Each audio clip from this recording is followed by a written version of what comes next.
Okay. Uh, so I hadn't made a video in a really long time.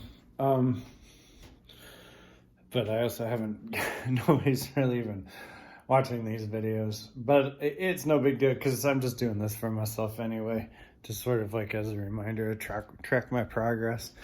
And so I talked about the shoes that I was using, and I went to the Nike Zoom Windflow, and I like this shoe, but I still like the Nike Renew, which was this shoe.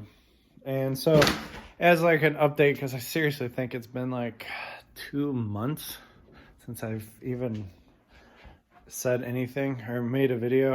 I write in a blog to myself too, so I guess this isn't not too far off. But I've made progress, and I'm up to almost 20 miles in a decent amount of time, right around probably about 12 minutes per mile at the 20 mile range, which is horrible. But I mean, the fact that I'm just getting that far, and I'm running probably it's between 5 and 6 miles in around the 47-minute range.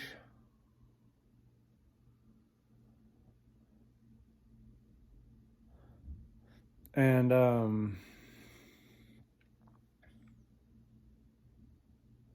sorry, there's something going on outside. And so I guess that's a 10K. And I stopped running 5Ks altogether just because I don't really see the benefit. But I've been adding in sprints now.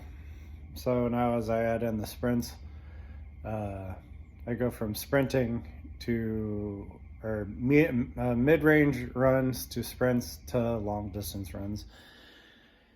And so in the progress, I've actually felt a lot better. My knees and my back have been hurting just when I've gotten basically to the end of the 20 miles.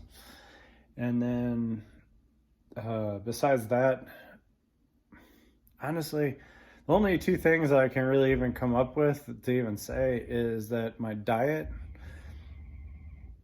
has basically been vegan, and I've enjoyed that. And the other thing is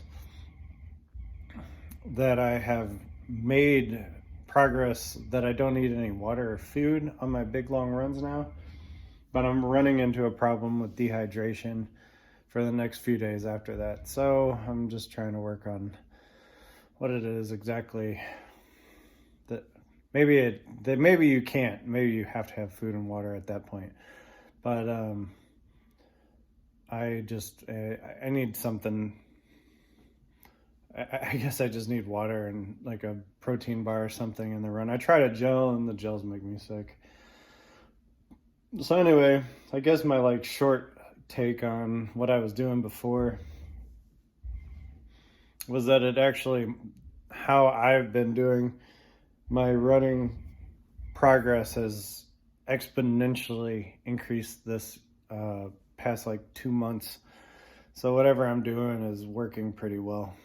And from that point forward, or from this point forward, I'm going to be working primarily on speed because I've almost got the distance. And I think last time that I was on here, I was talking about distance. And so, like, I guess I could recap for the last minute is that, like, a lot of times there's two different types of training. And it's usually, I mean, obviously, you're either going for speed or you're going for distance.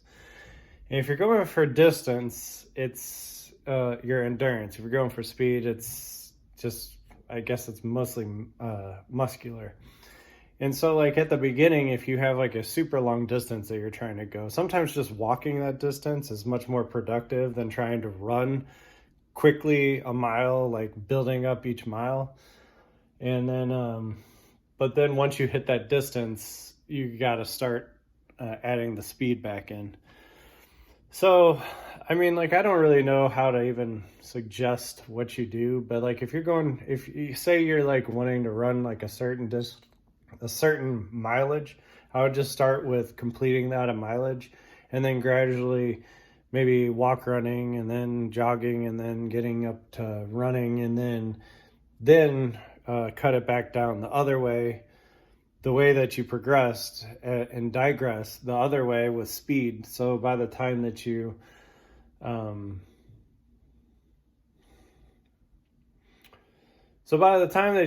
go to run, whatever run it is, that you have built kind of like your muscular and your cardiovascular muscles, like kind of simultaneously.